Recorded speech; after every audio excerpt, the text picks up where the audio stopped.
Hi viewers, welcome to our YouTube channel Ramu Gunti.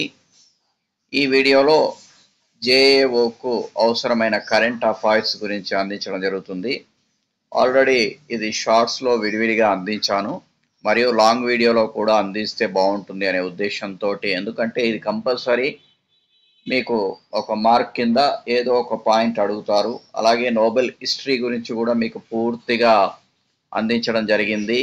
Short తర్వాత ఎంత praise ఇస్తారు, దాని చరిత్ర ఏంటి అన్నీ కూడా ఇచ్చాము. అలాగే ఇక్కడ మరొకసారి రిమైండ్ చేయడానికి లాంగ్ వీడియో ఇస్తున్నాను.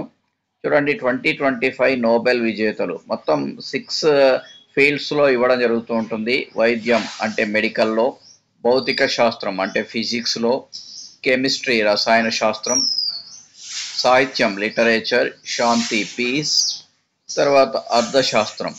సో ఇన్ని రకాలుగా మొత్తం ఇవ్వడం జరుగుతూ ఉంటుంది 6 డిపార్ట్మెంట్స్లో.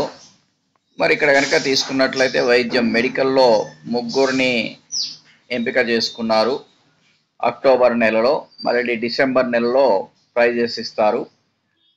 మరి వైద్యం మెడికల్ కనుక తీసుకున్నట్లయితే మేరీ ఇబ్రాంకో అమెరికా నుండి, Fred Ramsdell America, Shimon Sakaguchi Japan.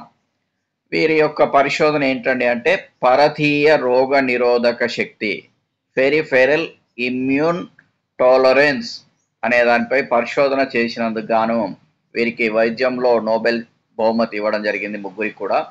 అలాగే ఫిజిక్స్ భౌతిక శాస్త్రంలో కనుక తీసుకున్నట్లయితే John Clarke America, Michel Devoret America, John M Martinis America నుండి ఇవ్వడం జరిగింది. ముగ్గురు అమెరికన్సే. సబ్ అటామిక్ క్వాంటమ్ టన్నెలింగ్ పై పరిశోధనకు.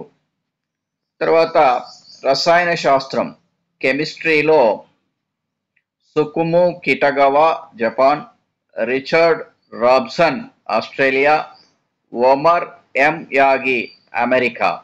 మెటల్ ఆర్గానిక్ ఫ్రేమ్వర్క్స్లో పరిశోధన చేసినందుకు ఇవ్వడం జరిగింది. తర్వాత శాంతి సాహిత్యం లిటరేచర్లో కనుక తీసుకున్నట్లయితే మరి లాస్లో క్రస్నా హోర్ఖై హంగేరీ, మరి బుక్కర్ ప్రైజ్ 2015లో రావడం జరిగింది ఆయనకి. 2019లో నేషనల్ బుక్ అవార్డు కూడా వచ్చింది.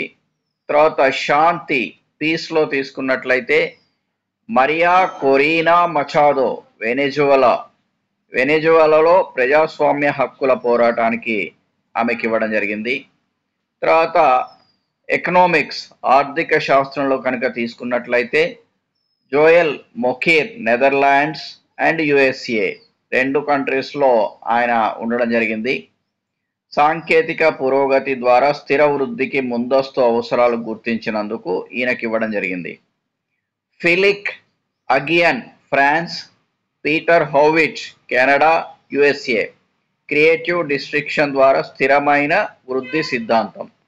మరి ఈ విధంగా వీరందరికీ ఇవ్వడం జరిగింది. ఇక్కడ కొన్నిసార్లు క్వశ్చన్స్ ఎలా వస్తాయి అంటే శాంతి నోబెల్ బహుమతి ఎవరికి వచ్చింది అని అడగవచ్చు డైరెక్ట్గా. లేదు, మొత్తం అమెరికన్స్కి నోబెల్ ప్రైజ్ 2025లో ఎంతమందికి ఇచ్చారు అలా అడుగుతారు. అది ఎవరు కూడా ఎక్స్పెక్ట్ చేయరు అసలు. లేదు, ఫిజిక్స్లో ఏం పరిశోధన చేసినందుకు నోబెల్ బహుమతి వీరికి ఇవ్వడం జరిగింది అని ఆ శాస్త్రజ్ఞుని పేరు కూడా ఇస్తారు. ఉదాహరణకి మిషెల్ డెవోరెట్ భౌతిక శాస్త్రానికి ఎంపికయ్యారు, ఆయన పరిశోధన ఏంటిది అని అడుగుతాడు. అలాంటప్పుడు సబ్ అటామిక్ క్వాంటమ్ టన్నెలింగ్ అనేది ఆన్సర్ గుర్తించవలసి ఉంటుంది. ఈ విధంగా అన్నీ ఇండైరెక్ట్గా వస్తాయండి, ఏది మీరు డైరెక్ట్గా ఎక్స్పెక్ట్ చేయొద్దు. కాబట్టే మరలా ఒకసారి ఈ వీడియో లాంగ్ వీడియో అందిస్తున్నాను. ఖచ్చితంగా ఇది 1 మార్క్ అయితే వస్తుంది, దీన్ని కాదనలేని సత్యం. దయచేసి గమనిస్తూ నోట్స్ మాత్రం ప్రిపేర్ చేసుకోండి. ప్రతి వీడియోలో మీకు చెప్పుకుంటూ వస్తున్న నోట్స్ కంపల్సరీ. మీరు సెల్ఫ్ నోట్స్ రాసుకుంటేనే సక్సెస్ అవుతారు. సో వీడియో లైక్ చేయండి, షేర్ చేయండి, సబ్స్క్రైబ్ చేయడం మాత్రం మర్చిపోకండి. All the best.